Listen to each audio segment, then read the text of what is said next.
Hi hello welcome back to my channel. ఇవాల్టి short వీడియోలో వచ్చేసి పాలాక్ అండి. పాలాక్ ఇంట్లో ఎలా పండించుకోవాలో చూపిస్తాను. సో జస్ట్ ఏం లేదండి, మనం పాలాక్ తెచ్చుకుంటాం కదా, అందులో ఆకులన్నీ తీసి మనము కర్రీకి అనేది యూస్ చేసేస్తాం. బట్ కాడలు ఉంటాయి కదా, అవి వేస్ట్గా పడేయకుండా మనం మళ్ళీ రీపాటింగ్ అనేది చేసేసుకోవచ్చు. ఇంట్లోనే ఈజీగా పాలాక్ అనేది మనకి గ్రోత్ అయిపోతుంది.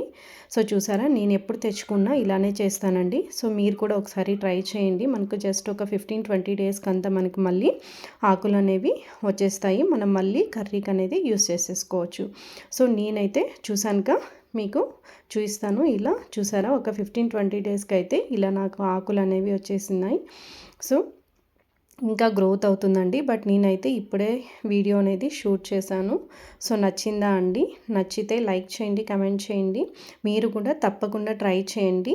సో ఈజీగా మన ఇంట్లోనే పాలాక్ అనేది పండిపోతుంది. So happy gardening. Thank you.